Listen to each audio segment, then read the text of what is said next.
1 को ही रखिए और इसको डिवाइड में लेके जाइए। 1.6 इंटू 10⁻⁻19 ऊपर जाकर के क्या हो जाएगा, ये पॉजिटिव में हो जाएगा, प्लस का 19 हो जाएगा अपॉन में n।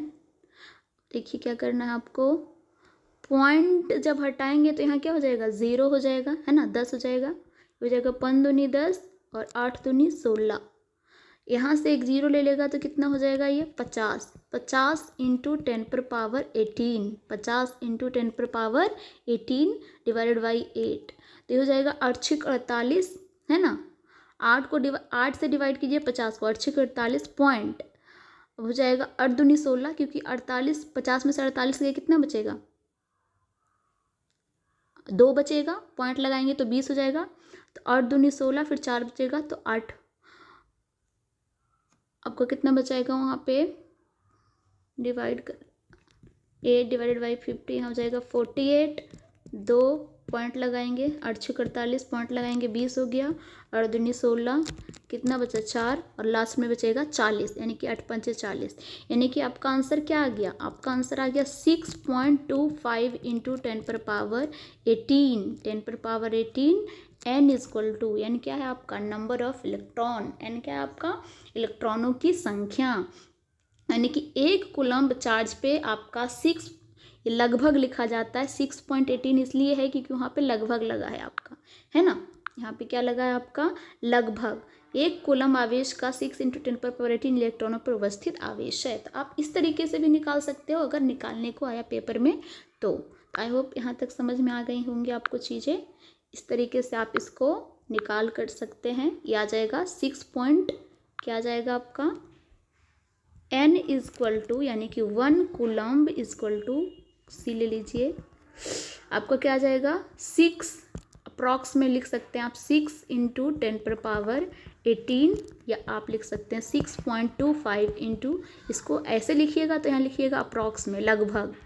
अगर आप पूरा वैल्यू लिखना है तो लगभग लिखने की जरूरत नहीं है। 10⁻18 ये है आपका 1 कूलम्ब का आवेश किसी भी एक इलेक्ट्रॉन पर। ठीक है, आगे आते हैं हम। आगे क्या है आपका विद्युत धारा, electric current. It is very important point. तो आप इसको आवेश के प्रवाहित होने की दर को ही क्या कहते हैं, विद्युत धारा कहते हैं। यानी किसी भी इलेक्ट्रिक सर्किट में कितने स्पीड से चार्ज फ्लो हो रहा है वही आपका क्या है, आई है। वही आपका क्या है, आई है। तो आप कह सकते हैं कि आवेश के प्रवाहित होने की दर को ही क्या कहते हैं, विद्युत धारा कहते हैं। विद्युत धारा का फॉर्मूला क्या है, आवेश अपॉन में समय, यानी कि I equal to Q upon T. I equal to Q upon T, आवेश अपॉन टाइम। धारा का SI मात्रक क्या है, एम्पियर है।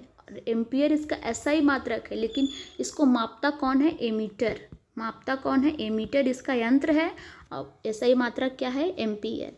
1 एम्पियर विद्युत धारा की रचना प्रति सेकंड 1 कूलम्ब आवेश से प्रवाह से होती है। अर्थात 1 ampere equal to 1 coulomb upon में 1 सेकेंड। अल्प परिमाण की विद्युत धारा को मिली एम्पियर यानी कि 1 milliampere is equal to 10⁻³ ampere होता है। अथवा 1 microampere equal to 10⁻⁻6 ampere को व्यक्त किया जाता है। इसको आप याद कर सकते हैं, पेपर में पूछा जाता है। तो 1 एम्पियर इक्वल टू क्या होता है, 1 कूलम्ब डिवाइडेड बाय 1 सेकेंड। अगर आपको बोला जाए कि 1 एम्पियर में कितना आवेश है तो क्या हो जाएगा, 1 कूलम्ब। और कितना टाइम लगा है, तो 1 सेकेंड। यही इसका फॉर्मूला है। 1 एम्पियर अगर किसी भी सर्किट के अंदर, किसी भी विद्युत परिपथ के अंदर 1 एम्पियर करंट पास हो रहा है तो उसका चार्ज भी क्या होगा, 1 कूलम्ब होगा। और उसका समय भी क्या होगा, 1 सेकेंड होगा। ठीक है, और 1 मिली एम्पियर हो रहा है तो वैसे ही आपका 10⁻³ में हो जाएगा। और 1 माइक्रो हो गया तो 10⁻6 एम्पियर हो जाएगा। विद्युत धारा का मापन, विद्युत धारा का मापन।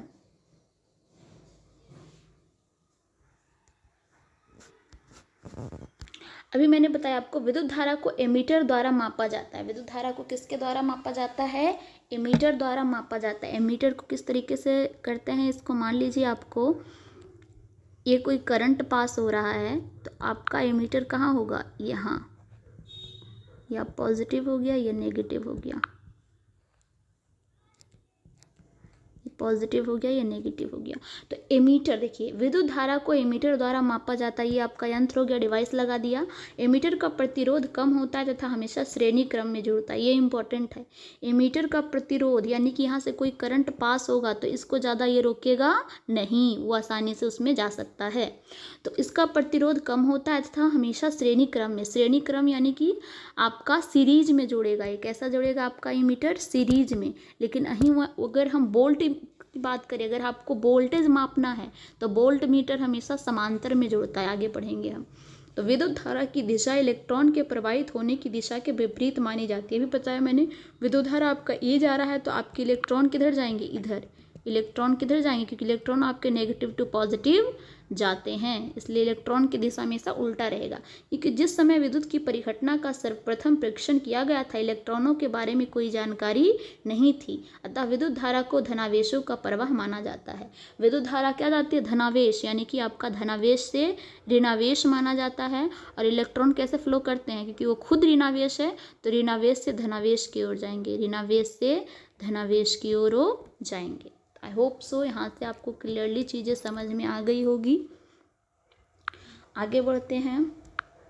विद्युत विभव, इलेक्ट्रिक वोल्टेज। अब विद्युत विभव क्या है, देखिए विद्युत विभव है आपका किसी बिंदु पर स्थित इकाई विद्युत धनावेश में संग्रहित वैद्युत स्थितिज ऊर्जा इस बिंदु के विद्युत विभव के बराबर होती है। कहने का मतलब है आपका विद्युत विभव यानी कि इलेक्ट्रिक, कह सकते हैं आपका पोटेंशियल भी बोलते हैं। इलेक्ट्रिक वोल्टेज यानी इलेक्ट्रिक पोटेंशियल, पोटेंशियल। ठीक है, अगर कोई चार्ज क्यू से मैंने मान लिया, क्यू पे कोई चार्ज रखा है, कहाँ, अनंत पर। कहाँ रखा है, अनंत पर रखा है। अनंत पे मान लीजिए ये कोई चार्ज है जिसका यहाँ पे मैंने रखा है और एक क्या बना रहा है, प्रभावित क्षेत्र बना रहा है, इसका चार्ज का प्रभाव, इस पॉजिटिव धनावेश का प्रभाव पूरे इस पर्टिकुलर क्षेत्र में है।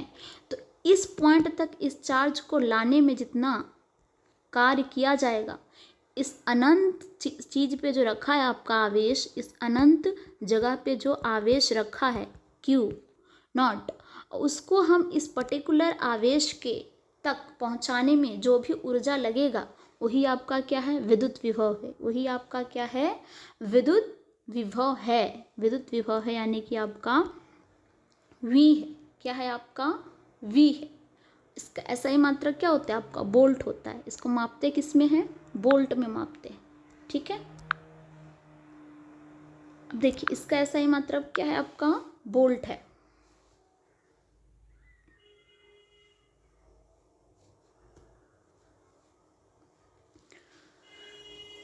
ये आपका हो गया। अब विद्युत विभव और विद्युत विभवांतर में क्या अंतर है, यहाँ पे जैसे आ गया विभवांतर, क्या आ गया, वोल्टेज, यानी कि वोल्टेज का अंतर, यानी कि विभव का अंतर ही क्या है, विभवांतर। एकांक वेश को एक बिंदु से दूसरे बिंदु तक लाने में किया गया कार्य विद्युत विभवांतर कहलाता है। विद्युत विभवांतर का मात्रक क्या है, वोल्ट है। ठीक है, विद्युत विभाग का मात्रक क्या है, वोल्ट है। और उसको मापते किससे, वोल्ट मीटर से। डिवाइस क्या है इसका, वोल्ट मीटर। ठीक है, वोल्ट मीटर। देखिए इस विद्युत बिंदुओं के बीच विभवांतर V क्या फॉर्मूला होता है, किया गया कार्य डिवाइड बाई आवेश, यानी V इज इक्वल टू किया गया कार्य यानी W अपॉन में Q, यानी कि W अपॉन में Q। यही आपका क्या है, विभवांतर है। अब विभव में और विभवांतर में क्या अंतर है, विभव में हमने क्या लिया था, इन्फिनाइट से लिया था मैंने चार्ज। इसमें कुछ नहीं करना। फॉर एग्जांपल ये कोई A पॉइंट है और ये कोई B पॉइंट है। ठीक है, ये आपका A पॉइंट है, ये आपका B पॉइंट है।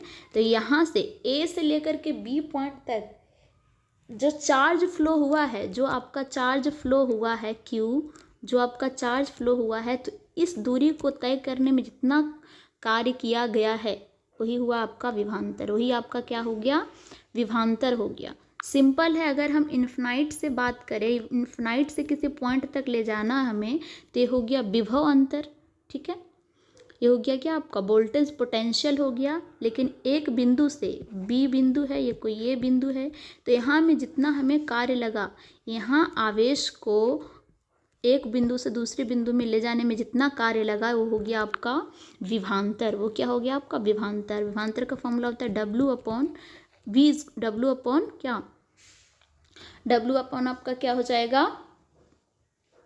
विद्युत विभव Q, यही होगा ना।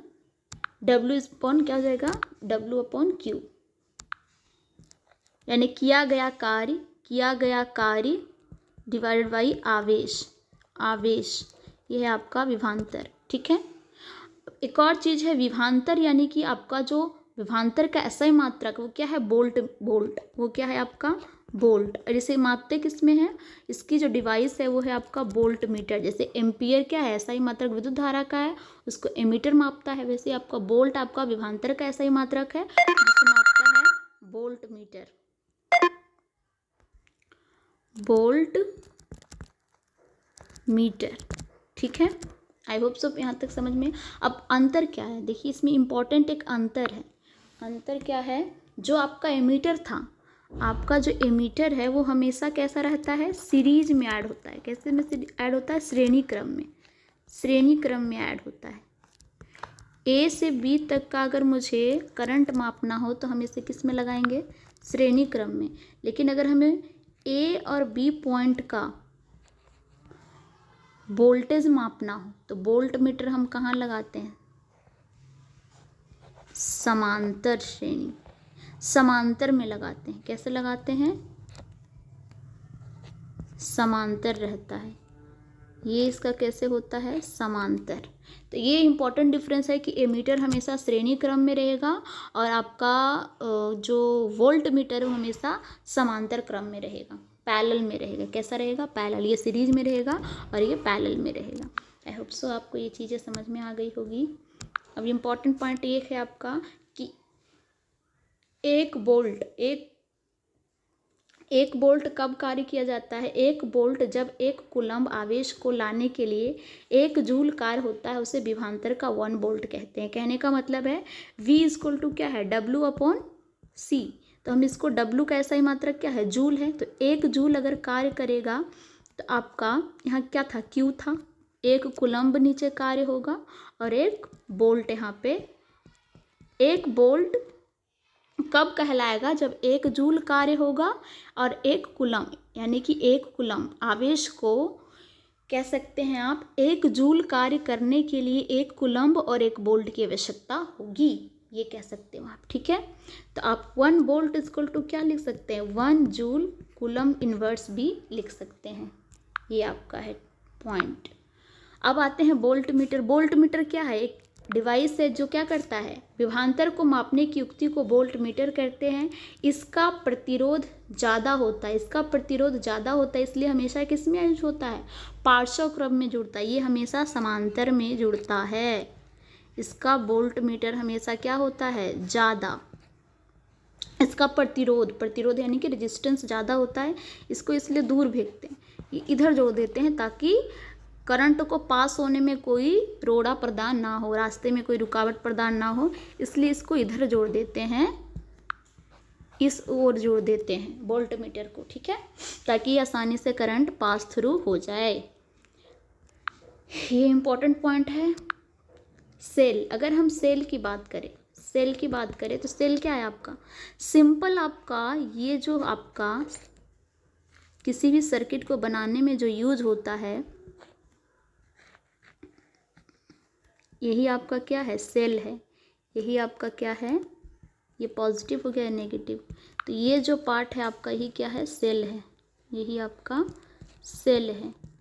यह एक सरल युक्ति है जो विभवांतर को बनाए रखती है, यानी कि वोल्टेज को बनाए रखती है। विद्युत धारा हमेशा उच्च विभवांतर से निम्न विभवांतर की तरफ प्रवाहित होती है।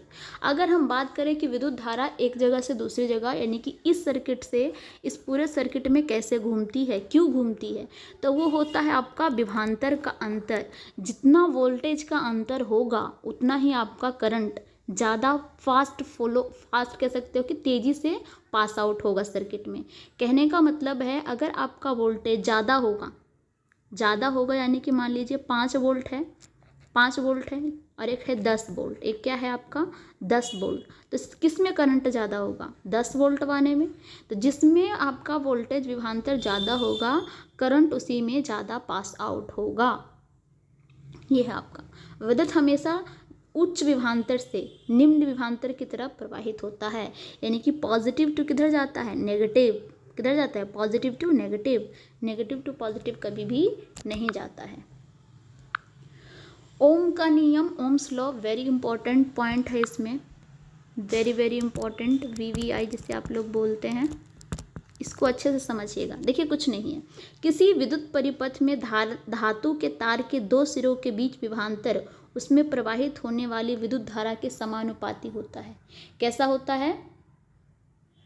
समानुपाती होता है ना? समानुपाती होता है, परंतु तार का तापमान समान रहना चाहिए, इसे ओम का नियम कहते हैं। दूसरे शब्दों में V यानी कि आपका क्या है? Voltage is directly proportional to R। समानुपाती होता है किसके? R के। अगर आपका वोल्टेज ज़्यादा होगा तो रेजिस्टिविटी क्या होगी? ज़्यादा होगी। R एक नियतांक यानी कांस्टेंट, जिसे तार का प्रतिरोधक रेजिस्टेंस कहते हैं। अब इसको सिंपल लैंग्वेज में समझाती, देखिए ओम इनका पूरा नाम है जॉर्ज साइमन ओम। ऐसे बस आप नॉलेज के लिए याद रखिए, पूछा नहीं जाता है। जॉर्ज साइमन ओम, 2 बार साइमन है, साइमन ओम 1827 में, कब? 1827 में आपके ओम्स लॉ इन्होंने दिए थे। अब इसको सिंपल भाषा में समझिए। देखिए मान लीजिए मैंने 3 बैटरी ली है, 3 एक तरह से ले लीजिए धातु, 1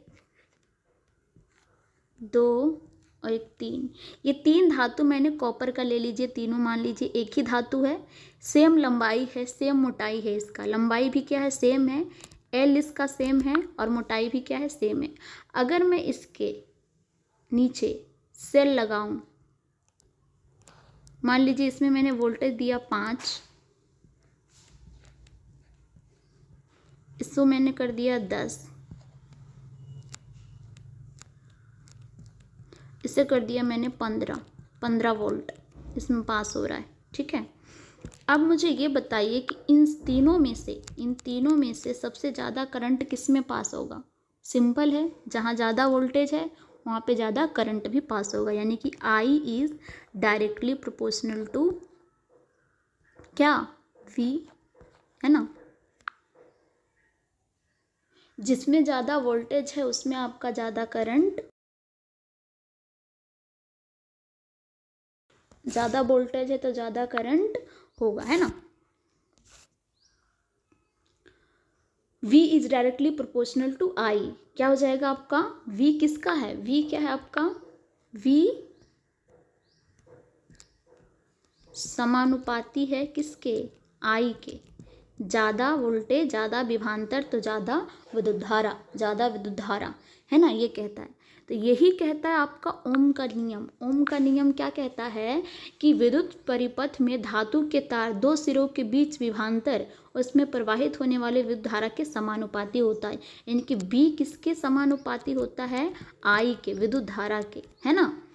और परंतु तार का तापमान समान रहना चाहिए। तार का तापमान कैसा रहना चाहिए, समान, यानी कि आपकी लंबाई, मोटाई और तापमान तीनों समान रहेगा तभी आपका ओम का नियम फॉलो होगा। अगर आपका तापमान, लंबाई, मोटाई अलग अलग होंगे तो ओम का नियम उस पर लागू नहीं होगा। ये आपका ओम्स लॉ का लिमिटेशन है, कमियां हैं, और ये इम्पॉर्टेंट है, पेपर में पूछा जाता है। अगर आपने एक तार की लंबाई ज़्यादा रखी और दूसरी की कम, एक की मोटाई ज़्यादा रखी और दूसरी की कम, तो वहाँ पे ओम का नियम लागू नहीं होगा। मेरी बातों को ध्यान से सुनिएगा और समझिएगा।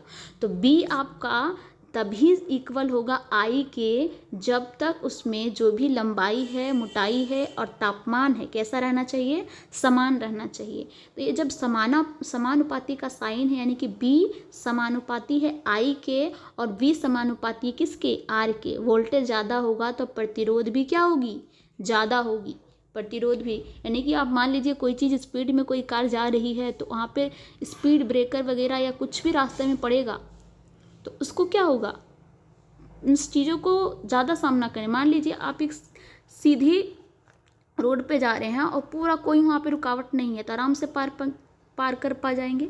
लेकिन अगर आप बात करें वोल्टेज वहाँ क्या है आपका, एक तरह से हाई है, कार की स्पीड ज़्यादा है, रास्ते में बहुत सारे स्पीड ब्रेकर है, तो कार को क्या आएगी, रुकावट होगी और वो बहुत ज़्यादा उछलेगी, है ना। और स्पीड कम रहेगी तो अगर रुकावट है तो वो आराम से पार कर पाएगी। यानी वोल्टेज ज़्यादा है तो आर भी क्या होगा, ज़्यादा, आर भी क्या होगा, प्रतिरोधकता भी क्या होगी, ज़्यादा। अब हम बात करते हैं प्रतिरोध की, रेजिस्टेंस की। पहले हम थोड़ा सा इसको और एक्सप्लेन कर लेते हैं ओम्स लॉ को। देखिए ओम्स लॉ क्या कहता है, V directly proportional to R, R आपका प्रतिरोधक है, V आपका विभवांतर है। तो जैसे ही आप समानुपाती का साइन हटाते हैं यहाँ क्या आ जाता है आपका I।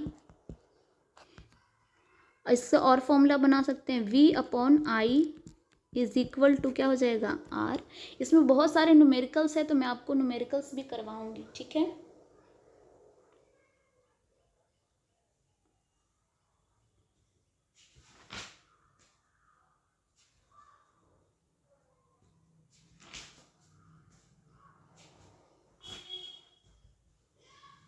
मान लीजिए, नहीं तो आप कह सकते हो, अभी हम पढ़ने वाले हैं प्रतिरोधकता, तो न्यूमेरिकल्स के अलग से वीडियो भी लेके आऊँगी जिसमें मैं एक एक चीज़ करके आपको समझाऊंगी, ठीक है।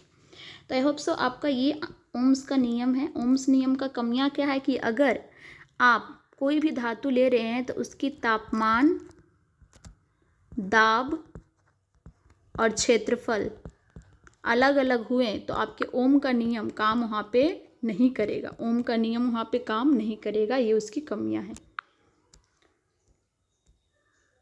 अगर हम बात करें प्रतिरोध की, रेजिस्टेंस की, तो रेजिस्टेंस है क्या, रेजिस्टेंस कुछ नहीं है, रुकावट, दिक्कत है। अगर आपके मान लीजिए ये आपका सर्किट है,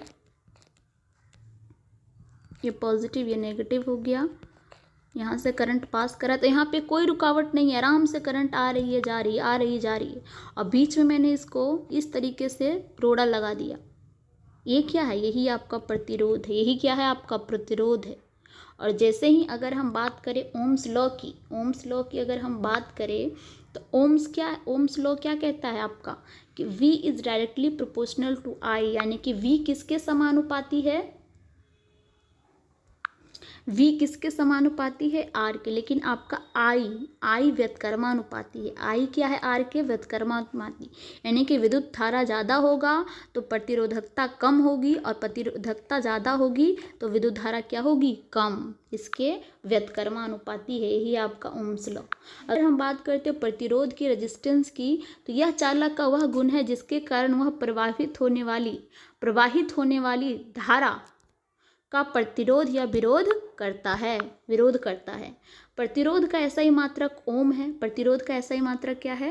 ओम। या इसे ग्रीक भाषा के शब्द ओम से निरूपित करते हैं। ओम के नियम के अनुसार R is equal to B upon I, R is equal to B upon I, यानी कि विद्युत धारा क्या है?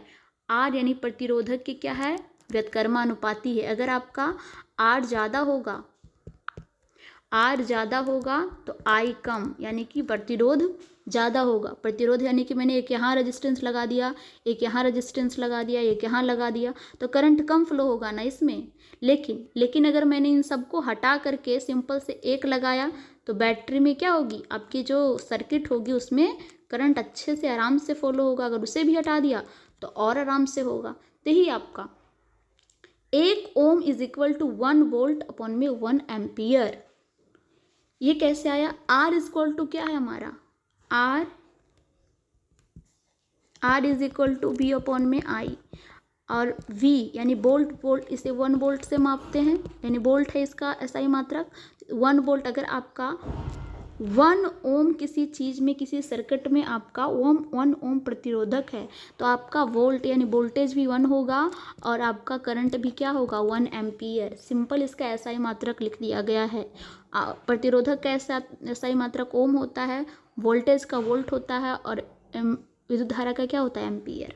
इसलिए इसमें लिखा है 1 ohm equal to 1 volt upon 1 ampere. जब परिपथ में 1 एम्पियर की धारा प्रवाहित हो रही हो तथा विभवांतर 1 वोल्ट का हो तो प्रतिरोधक भी क्या होगा?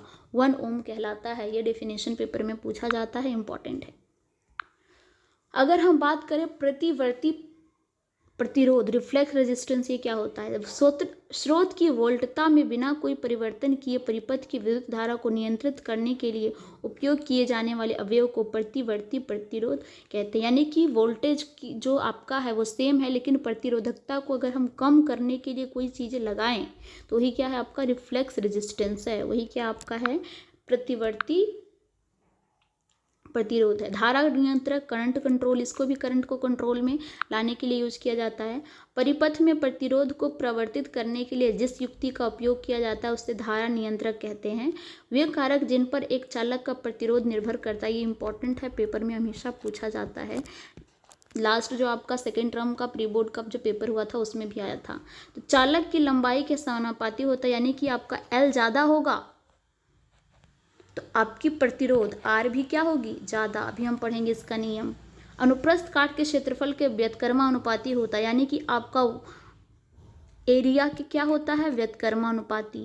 R is directly proportional to L, लंबाई के समानुपाती। लंबाई ज़्यादा होगी तो प्रतिरोध भी क्या होगी? ज़्यादा होगी। जितना आपका सर्किट बड़ा होगा, जितना आपका सर्किट बड़ा होगा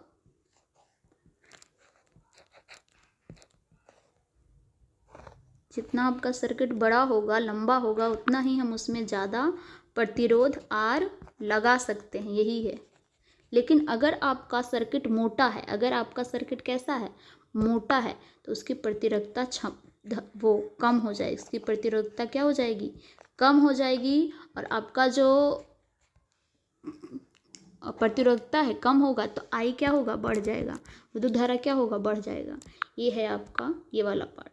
तापमान के समानुपाती होता है, यानी टेम्परेचर ज़्यादा होगा तो आपका प्रतिरोध निर्भर करता है। यानी कि तापमान, अगर टेम्परेचर ज़्यादा है तो रेजिस्टिविटी क्या हो जाएगा, ज़्यादा हो जाएगा। पदार्थ की प्रकृति भी पर भी वो निर्भर करता है। यानी कि मान लीजिए अगर हम कॉपर की बात करें तो कॉपर से भी ज़्यादा सुचालक क्या है आपका, सिल्वर है, चांदी है। तो चांदी में आपकी रेजिस्टिविटी कम होगी, कॉपर में उससे ज़्यादा थोड़ा होगी, और अगर एल्युमिनियम की बात करें तो उससे ज़्यादा होगी। आपके टेबल दे रखे हैं बुक में, वो भी आप आराम से याद कर सकते हैं। वे कारक जिन पर एक चालक का प्रतिरोध निर्भर करता है। चालक की लंबाई के समानुपाती, सीएम हमने पढ़ा है, समानुपाती होता है। अनुप्रस्थ काट के क्षेत्रफल के कर्मानुपाती होता है, और तापमान के समानुपाती होता है। ये सेम चीज़ें हमने अभी पढ़ी। प्रतिरोधकता यानी कि रेजिस्टिविटी, ये आपका क्या है, रेजिस्टिविटी।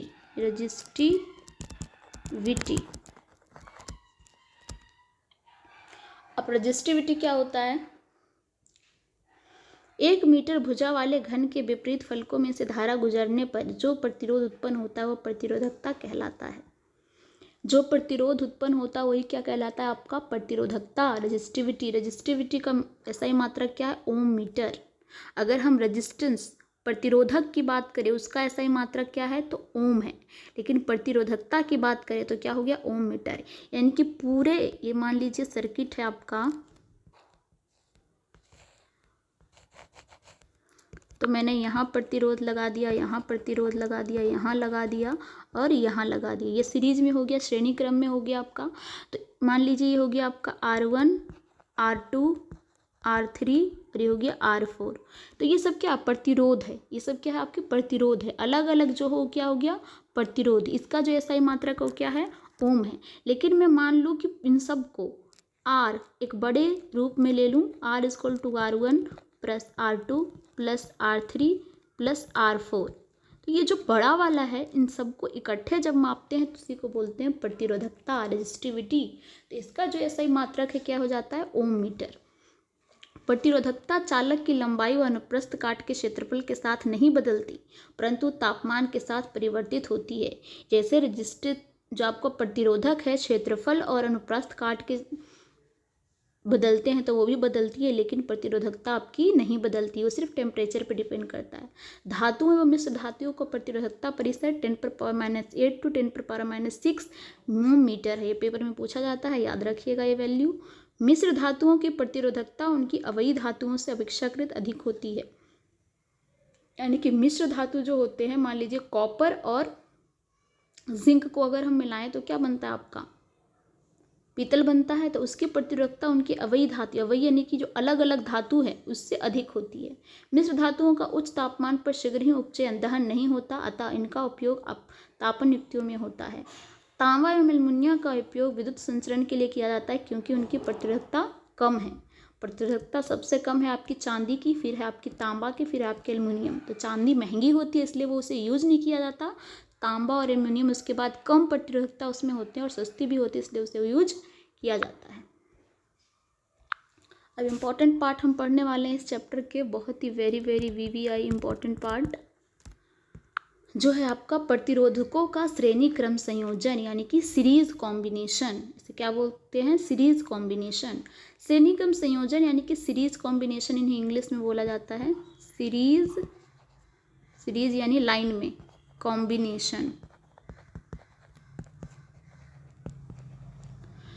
जब 2 या 3 प्रतिरोधकों को एक सिरे से दूसरा सिरा मिलाकर जोड़ा जाता है तो संयोजन श्रेणी क्रम संयोजन कहलाता है। श्रेणी क्रम में कुल प्रभावित प्रतिरोधक ये है आपकी R = R1 + R2 + R3। प्रत्येक प्रतिरोधक में से एक समान धारा प्रवाहित होती है। जैसे कि यहाँ चित्र में देखिए, R1 R2 R3, तो ये किस में लगा है आपका, सीरीज में लगा है। ये आपका एमीटर किस में लगा है, सीरीज में लगा है, श्रेणी बोलते हैं हिंदी में। ये किस में लगा है, समांतर में लगा है, समांतर इसमें लगा है आपका, समांतर में लगा है। अगर यहीं में मैं एक न्यूमेरिकल दे दूं कि इसमें मान लीजिए आपका कितना गुजर रहा है, 2 ओम की कोई R1 आपका क्या दे रखा है, यही न्यूमेरिकल हम एक सॉल्व कर लेते हैं। R1 दे रखा है आपका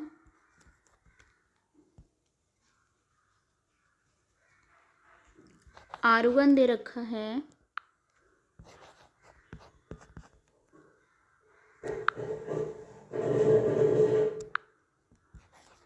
R1 दे रखा है आपका 2 ओम, R3 दे रखा है 3 ओम, R2 मान लीजिए ये, R3 दे रखा है 4 ओम, R3 दे रखा है 4 ओम। तो टोटल कुल प्रतिरोधकता कितनी होगी, R कितनी होगी? तो R इक्वल टू क्या फॉर्मूला होता है श्रेणी क्रम में, R1 plus R2 plus R3, यानी कि सिंपल आपको इन तीनों को प्लस कर देना है। 4 3 7 2 9, यानी कि 9 ओम आपका टोटल प्रतिरोधकता है। ये आपका 9 ओम आपका क्या आ जाएगा, आंसर आ जाएगा। तो इस तरीके के क्वेश्चन पेपर में पूछे जाते हैं। सीरीज वाला भी मैं आपको बता रखी हूँ। तभी हमें एक और तथा कुल विभांतर, व्यष्टिगत प्रतियोगिताओं में विभांतर का योग। अगर हम बात करें, अगर आपका जो भी देखो इसमें डिफरेंस क्या है, अगर हम बात करें सीरीज की, तो सीरीज में क्या होता है आपका,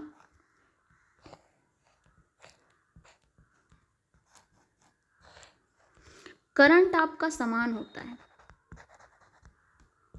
करंट कैसा होता है, समान होता है। करंट कैसा होता है आपका, समान होता है। वोल्टेज भी कैसा होता है, समान होता है।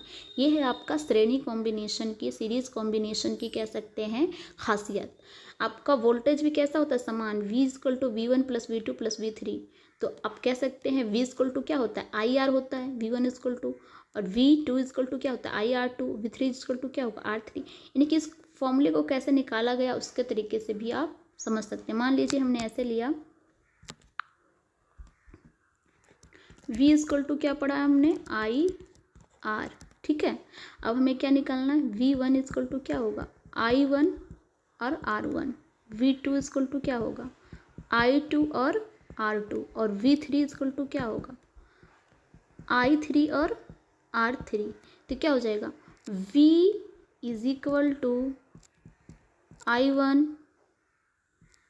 R1 plus I2 R2 plus I3 R3, ठीक है। तो ये आपका क्या हो गया, ये किसके इक्वल हो गया, V इक्वल टू हो गया IN R1, यानी कि B1 plus B2 plus B3। ये आपका समझ में आ गया। IN R1, IR क्या होता है, B के बराबर होता है, B के बराबर हमने पढ़ा है। तो IN R1 क्या हो गया, V1 plus V2 plus V3, यानी कि जो आपका विभांतर होता है वो भी कैसा होता है, सेम होता है, वो भी कैसा होता है, सेम होता है। यही आपका यहाँ पे दे रखा है, ठीक है। अतः एक तुल्य प्रतिरोध सबसे बड़े व्यक्तिगत प्रतिरोध से बड़ा होता है। सबसे बड़ा व्यक्तिगत यानी कि पूरा पूरा प्रतिरोध से क्या होता है, बड़ा होता है, ये कहने का मतलब है। अगर हम बात करें समांतर संयोजन यानी कि parallel combination, parallel combination, parallel combination में क्या होगा, पैरेलल कॉम्बिनेशन कहती है आपकी जब तीन प्रतिरोधकों को एक साथ बिंदुओं x तथा y के बीच संयोजित किया जाता है तो संयोजन पार्श्व क्रम या समांतर, हिंदी में इसे समांतर भी बोल सकते हैं आप,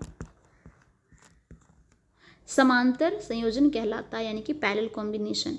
पार्श्व क्रम में प्रत्येक प्रतिरोध के सिरों पर विभवांतर उपयोग किए गए विभवांतर के बराबर होता है तथा कुल धारा प्रत्येक व्यष्टिगत प्रतिरोधक में गुजरने वाले धाराओं के योग के बराबर होता है। यानी कि धारा भी आपकी उसमें अलग होती है और विभवांतर भी क्या होता है, अलग अलग वोल्टेज होती है, अलग अलग धाराएं, अलग अलग विद्युत धारा भी होता है। एक तुल्य प्रतिरोध का व्युत्क्रम पृथक प्रतिरोधों के व्युत्क्रम के योग के बराबर होता है। अभी इसको मैं सॉल्व करके भी बताऊंगी अच्छे से। आप ये देखिए, ये आपका हो गया पार्श्व क्रम संयोजित। इस तरीके से अगर एक के ऊपर एक लगाया जाए तो इसे ही बोलते हैं आपके पार्श्व क्रम या पैरेलल। मान लीजिए R1 आपका कितना है, 2 ओम है, ये 3 है और ये 4 है। तो पार्श्व क्रम में कैसा आ जाता है आपका 1/R हो जाता है। 1/R इक्वल टू, ये आपका फॉर्मूला है पैरेलल का, R1 plus 1/R2 plus 1/R3। तो R1 कितना है आपका, यानी कि 1 तुल्य प्रतिरोध कैसे निकालेंगे आप, 1/2 प्लस 1/3 प्लस 1/4। अगर इन सब का एलसीएम लेंगे तो क्या आ जाएगा आपका, ये हो जाएगा आपका 2 एकम 2 3 और 2 दूनी 4, यानी कि 2 दूनी 12 आ गया आपका एलसीएम, 12 आ गया। 2 छिक 12 यहाँ 6 आ जाएगा, 3 चौक 12 और 4 तिया 12, 6 4 10 13, 13/12 आपका क्या आ गया, तुल्य प्रतिरोध। इसको उल्टा कर दो, आर आपका क्या आ जाएगा, आर आ जाएगा आपका 12/13। तुल्य प्रतिरोध आपका क्या आ जाएगा, 12/13। ऐसे ही क्वेश्चन आपके पेपर में पूछे जाते हैं। आपके पेपर में क्वेश्चन इसी प्रकार से आता है। तो आई होप यहाँ से आप अच्छे से समझ लिए होंगे। कुछ नहीं करना, आपको फॉर्मूला में बेस्ट करके निकाल लेनी है वैल्यू। श्रेणी क्रम संयोजन की तुलना में पाई क्रम संयोजन के लाभ इंपॉर्टेंट है, पेपर में पूछा जाता है। यानी कि श्रेणी क्रम संयोजन की तुलना में हम समांतर क्रम का क्यों यूज करें, तो उसके लिए इंपॉर्टेंस है कि उसका लाभ भी है। श्रेणी क्रम संयोजन में जब एक अवयव खराब हो जाता है तो परिपथ टूट जाता है, तब कोई भी अवयव काम नहीं करता। मान लीजिए मैंने एक श्रेणी क्रम घर में लगाया, घर में जो आपका घरेलू परिपथ होता है कैसा होता है, समांतर होता है। मान लीजिए मैंने ऐसे लगा दिया है, यहाँ पे एक बल्ब लगा दिया है, यहाँ पे एक रेजिस्टेंस है, यहाँ पे एक रेजिस्टेंस है, इसमें से कहीं भी खराबी हुई ये पूरा बल्ब क्या हो जाएगा, बंद हो जाएगा चलना, वो काम करना बंद कर देगा। ये है आपका श्रेणी क्रम संयोजन की हानि। लेकिन अगर मैंने उसको पार्श्व में लगा रखा है, समांतर में लगा रखा है, तो यहाँ पे मान लीजिए आपका बल्ब, यहाँ पे आपका मान लीजिए बल्ब है, ठीक है। अब मैंने यहाँ पे भी रास्ता दिया है करंट को जाने के लिए, यहाँ पे भी रास्ता दिया है और यहाँ पे भी मान लगा दिया है, तो ये करंट यहाँ से नहीं जाएगा। तो अगर ये वाला ख़राब हो गया तो वो इस वाले से भी जा सकता है, ये वाला ख़राब हो गया तो इस वाले से भी जा सकता है।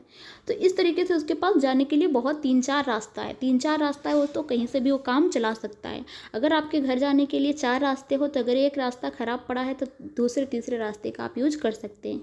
लेकिन अगर आपके घर जाने के लिए एक ही रास्ता है, वहीं पर मान लीजिए कोई काम चल रहा है, तो आप आगे बढ़ नहीं सकते हैं। सेम आपका रोल है आपका श्रेणी क्रम और पार्श्व क्रम में संयोजन में।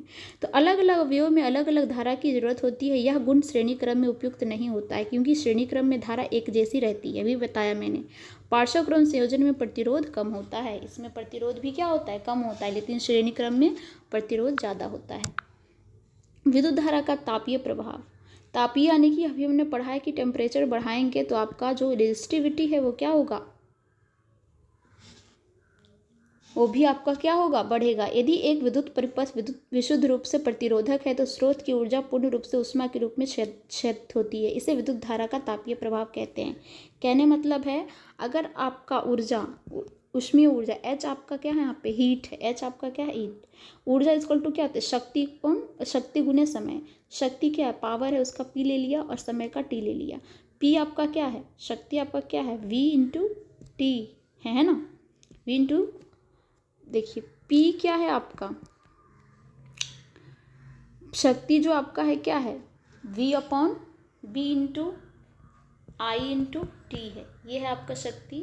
तो V आपका क्या है, IR इंटू IT। तो I क्या हो जाएगा, स्क्वायर हो जाएगा, यानी कि I²RT V, यही आपका IR हो जाएगा। तो H इक्वल टू क्या हो जाएगा, ऊष्मीय ऊर्जा। ऊष्मीय ऊर्जा किसके बराबर होता है, I² और T के। ये आपको समझने के लिए इम्पोर्टेंट है और ये फॉर्मूला इम्पोर्टेंट है, बाकी इससे इतने क्वेश्चन इम्पोर्टेंट नहीं आते हैं। जूल का विद्युत धारा का तापन नियम वही था आपका, H इज इक्वल टू क्या था, I² R जो हमने यहाँ पढ़ा है, ये I² साथ में T भी है ना। किसी प्रतिरोध में तापन ऊष्मा विद्युत धारा के वर्ग के कैसा होता है, समानुपाती होता है। अगर आपका ऊष्मा ज़्यादा होगा तो आपके विद्युत धारा भी क्या होगी, ज़्यादा होगी। प्रतिरोध के समानुपाती होता है, आर भी क्या होगा, रेजिस्टेंस भी क्या होगा, ज़्यादा होगा। विद्युत धारा के प्रवाहित होने वाले समय के समानुपाती होता है, टी का भी क्या होता है, समय ज़्यादा होगा तो आपका हीट भी ज़्यादा होगा, विद्युत धारा भी ज़्यादा होगा, प्रतिरोध भी ज़्यादा होगा। तापन प्रभाव हीटर, प्रेस आदि में वांछनीय होता है, परंतु कंप्यूटर, मोबाइल आदि में अवांछनीय होता है। अवांछनीय यानी कि कंप्यूटर वगैरह अगर गर्म होता है तो हमें उतना दिखाई नहीं देता है ना, उसे छू करके हम CPU वगैरह पता कर सकते हैं कि वो गर्म हो गया, लेकिन प्रेस हीटर वगैरह हमें दिख रहा होता है कि वो गर्म हो गया। विद्युत बल्ब में अधिकांश शक्ति ऊष्मा के रूप में प्रकट होती है तथा कुछ भाग प्रकाश के रूप में भी उत्सर्जित होती है। मान लीजिए आपका एक पंखा है, अगर पंखा आपका चलना शुरू कर दिया तो पंखा में क्या होता है, आपका विद्युत ऊर्जा को किस में कन्वर्ट कर रहा है, आंतरिक ऊर्जा में। लेकिन जब आपका पंखा बहुत देर तक चलता रहता है तो उसका जो मोटर है गर्म हो जाता है, यानी कि वहाँ पे ऊष्मीय ऊर्जा, हीट भी रिलीज होता है। तो वही कह रहा है ये। विद्युत बल्ब का तंतु टंगस्टन का बना होता है, क्यों? इंपॉर्टेंट है, पेपर में पूछा जाता है। यह उच्च तापमान पर उपचयित नहीं होता, यानी कि बहुत ज़्यादा अगर वोल्टेज हो जाता है तो बल्ब जैसे फ्यूज हो जाता है ना, तो फ्यूज होने के चांसेस कम होते हैं। पचेत यानी कि दहन होना, जलना। तो अगर बहुत ज़्यादा वोल्टेज दे देते हैं हम तो वो जलता नहीं है, आराम से रहता है। इसका गलनांक उच्चतम कितना है, 3380 डिग्री सेल्सियस, इसलिए टंगस्टन यूज किया जाता है। बल्बों में रासायनिक दृष्टि से अक्रिय नाइट्रोजन तथा आर्गन गैस भरी जाती है, जिससे तंतु की आयु में वृद्धि होती है, जिसकी तंतु में आयु की वृद्धि होती है। यानी कि बल्ब में क्या, अक्रिय नाइट्रोजन और आर्गन गैस होता है, जिसमें टंगस्टन की आयु में क्या होती है, वृद्धि होती है, वो ज़्यादा दिनों तक चलता है। इंपॉर्टेंट है, यहाँ से पेपर क्वेश्चन में आता है। विद्युत शक्ति यानी कि इलेक्ट्रिक पावर। इलेक्ट्रिक पावर की बात करें तो आपका पावर है क्या, शक्ति क्या है? कार्य करने की दर को क्या कहते हैं, शक्ति कहते हैं। ऊर्जा के उपयुक्त होने की दर को भी क्या कहते हैं, शक्ति। यानी कि जितना आपका करंट यूज हुआ है वही क्या है, आपका पावर है। किसी विद्युत परिपथ में उपयुक्त अथवा क्षयित विद्युत ऊर्जा की दर को प्राप्त होती है, यानी विद्युत शक्ति है। P इक्वल टू क्या होता है, P इक्वल टू क्या है, V इंटू आई है। यानी कि जितना आपका वोल्टेज यूज हुआ है उतना आपका करंट यूज हुआ है, वही आपका क्या है, शक्ति है। शक्ति का ऐसा ही मात्रा क्या है, वॉट है। 1 वॉट ऊर्जा कब मानी, 1 वॉट काम कब किया जाएगा, जब 1 वोल्ट और 1 एम्पियर उसमें एनर्जी खर्च होगा। ऊर्जा का व्यवहारिक मात्रक, यानी कि आप कह सकते हो कि व्यवसायिक मात्रक है, यहाँ व्यवहारिक नहीं, व्यवसायिक मात्रक क्या है, किलोवाट घंटा। अगर आपने चैप्टर नंबर 11 पढ़ा है ऊर्जा, क्लास 9th का, तो उसमें भी आपका ये दे रखा है, किलोवाट आवर है ऊर्जा का व्यवसायिक मात्रक। 1 kilowatt hour equal to 3.6 into 10⁻6 joule होता है। 1 किलोवाट आवर विद्युत ऊर्जा की एक यूनिट है, जिसे हम मापते हैं ना, कि आप मान लीजिए आपके घर में 3 यूनिट उठी है, तो 3 यूनिट का मतलब क्या है, 3 इंटू 3.6 10⁻6 जूल, इतनी एनर्जी खर्च हुई है, ये कहने का मतलब है। तो ये था आपका चैप्टर नंबर 12। आई होप ये चीज़ें आपको समझ में आई होगी। एक न्यूमेरिकल आपको श्रेणी क्रम वाला मैंने ऑलरेडी करवा दिया है। आपको एक क्वेश्चन करवाती हूँ जो बहुत ही ज़्यादा इंटरेस्टिंग है, पेपर में पूछा भी जाता है। मान लीजिए आपके पास इस तरीके से कोई सीरीज दे रखा है,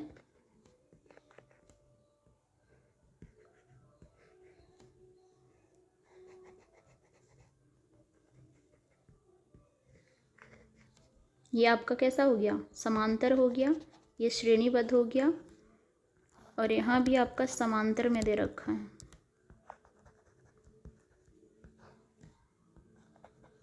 इस तरीके से क्वेश्चन पेपर में पूछता है। ऐसे देख के हमें लगता है कितना टफ है ये, है ना, ऐसे लगता है कितना टफ है ये। मान लीजिए 2 ओम है प्रतिरोध दे रखा, इसका भी आपका 2 ओम है, सिंपल में समझा रही मैं, इसका भी 2 ओम है, इसका भी 2 ओम है, इसका भी 2 ओम है, इसका भी 2 ओम है, और इसका भी कितना है, 2 ओम है।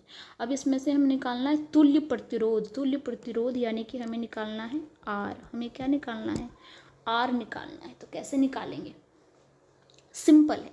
सबसे वाला आप 2 पॉइंट है ए और बी, सबसे आप इसे सॉल्व कीजिए, फिर इसे सॉल्व करेंगे, ठीक है।